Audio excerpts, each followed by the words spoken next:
ಬೆಳಗ್ಗೆ 3ರಿಂದ 4 ಗಂಟೆ ಸುಮಾರಿಗೆ ಮನೆಯಲ್ಲಿ ಯಾರೂ ಇಲ್ಲದನ್ನ ನೋಡಿ ಬಾಗಿಲಿನ ಬೀಗ ಮುರಿದು ಕಳ್ಳತನ ಮಾಡಿ 700 ಗ್ರಾಂ ಚಿನ್ನ ದೋಚಿ ಪರಾರಿಯಾದ ಘಟನೆ ಗೋಕಾಕ್ ನಗರದಲ್ಲಿ ನಡೆದಿದೆ. ಗೋಕಾಕ್ ನಗರದ ವಿದ್ಯಾನಗರದ ವ್ಯಾಪಾರಸ್ಥ ಶ್ರೀರಾಮ ಚೌಧರಿ ಅವರ ಮನೆಯಲ್ಲಿಟ್ಟಿದ್ದ 700 ಗ್ರಾಂ ಚಿನ್ನ ಕಳ್ಳತನ ಆಗಿತ್ತು. ಸುದ್ದಿ ತಿಳಿದ ನಗರ ಠಾಣೆಯ ಸಿಪಿಐ ಸುರೇಶ್ ಬಾಬು ಬಂಡಿವಡ್ಡರ್ ಮತ್ತು ನಗರ ಪಿಎಸ್ಐ ಕೆ ವಾಲಿಕರ್ ಇವರು ಸ್ಥಳಕ್ಕೆ ದೌಡಾಯಿಸಿ ಪರಿಶೀಲನೆ ಮಾಡಿ ಪ್ರಕರಣ ದಾಖಲಿಸಿಕೊಂಡು ಕಳ್ಳರಿಗಾಗಿ ಜಾಲ ಭೇದಿಸಿದ್ದಾರೆ.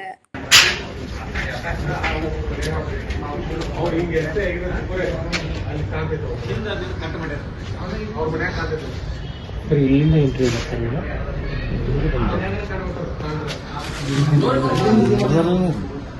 ಇಲ್ಲಿಲ್ಲ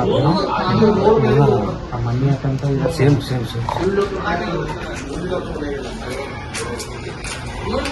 ಇನ್ನು ಶ್ರೀರಾಮ್ ಚೌಧರಿ ಇವರು ಬೇರೆ ಊರಿಗೆ ಹೋಗಿದ್ದನ್ನ ಗಮನಿಸಿದ ಕಳ್ಳರು ಮೊದಲು ಬೇರೆಯೊಬ್ಬರ ಮನೆಗೆ ಕಳ್ಳತನಕ್ಕೆ ಹೋದಾಗ ಅಲ್ಲಿ ಏನೂ ಸಿಗದ ಕಾರಣ ಪಕ್ಕದಲ್ಲಿದ್ದ ಶ್ರೀರಾಮ್ ಚೌಧರಿ ಇವರ ಮನೆಯಲ್ಲಿ ಯಾರೂ ಇಲ್ಲದನ್ನ ಗಮನಿಸಿ ಮನೆಯ ಬಾಗಿಲ ಬೀಗ ಮುರಿದು 700 ಗ್ರಾಂ ಚಿನ್ನ ಕಳ್ಳತನ ಮಾಡಿದ್ದು ತಿಳಿದು ಬಂದಿದೆ.